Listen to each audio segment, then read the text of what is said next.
Okay, kids, once you have finished sanding your metal project and you have put it in your little piece of paper that has your name on it and handed it in, you're going to start on our next activity.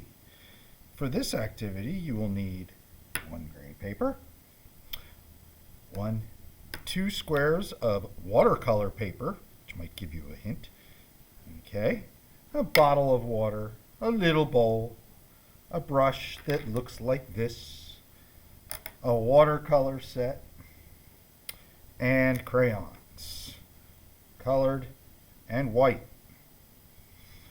and your pencil. You are going to write your name on both of these.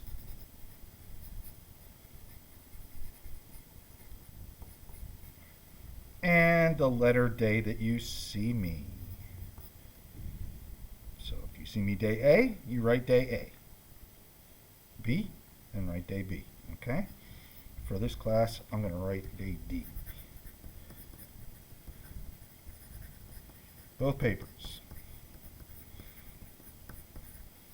And then what you are going to do is on one of these papers, you're going to take the white crayon and on the front of it, you are going to write your name, pressing nice and hard with this white crayon all over the paper.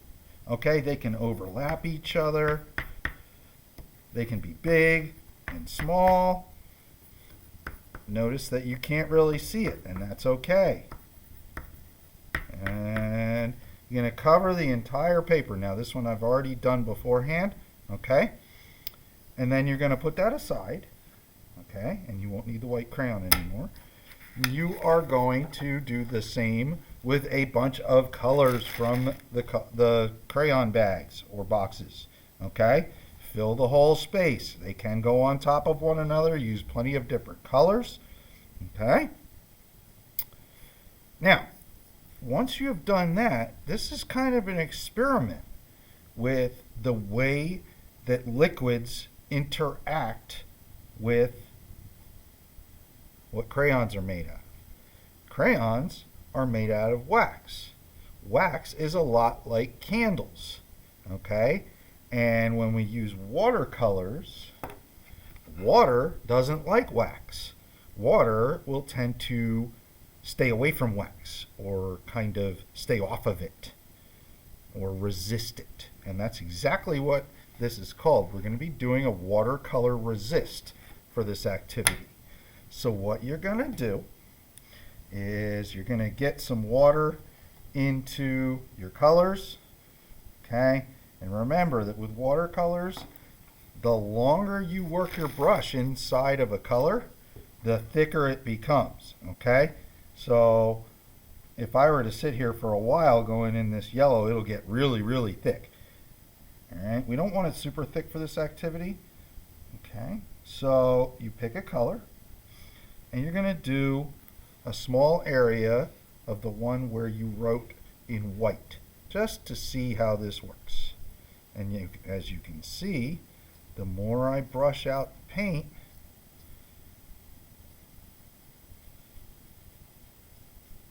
the more things start to show up. It is very important that your paint has plenty of water in it, or else it'll just cover up the crayon.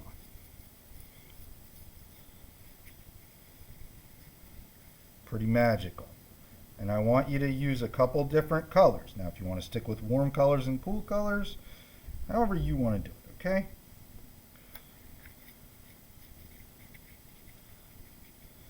You can put colors on top of one another, okay? But you don't want to mix your warms with your cools. Usually they'll turn brown, and we don't want that to happen.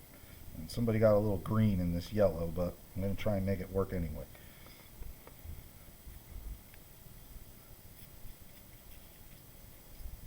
And you can be pretty expressive with your brush. Okay, your brush strokes don't all have to go in the same direction. But you can see everywhere where I press nice and hard with that white crayon, it's resisting the water in the paint and it's showing up. It's pretty neat.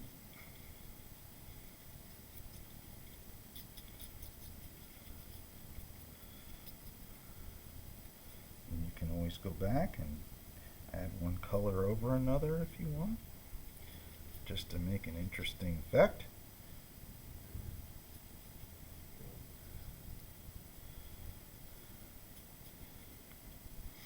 Now, if your letters get covered up and you can't see them, that is because your paint is too thick and you're not using enough water.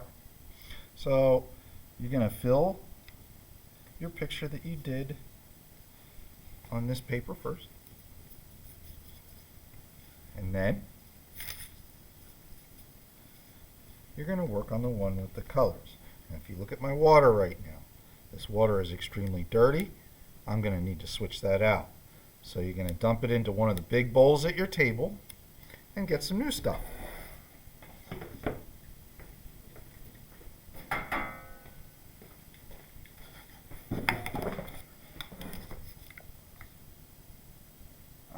Nice clean water again. And I think for this time I'm going to do part of it with my cool colors and part of it with my warm. Ooh, look at that. That looks pretty nice.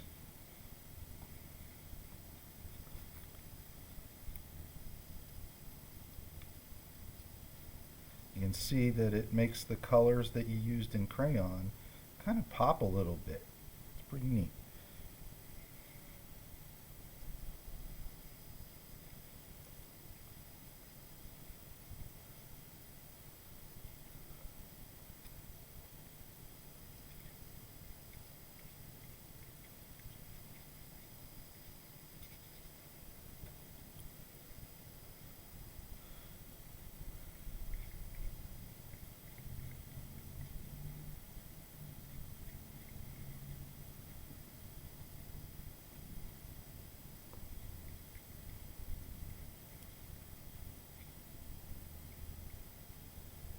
You can see how these colors are resisting the watercolor paint, and they're kind of popping out or glowing, and that's the goal.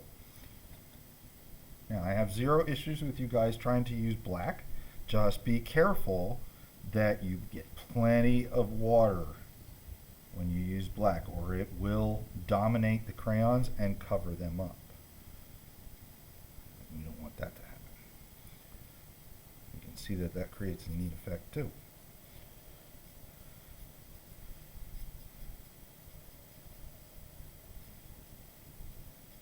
And that, friends, is your activity for this class. Once you have finished both of these, you're going to very carefully take your paper and slide it out of the way so that they can dry.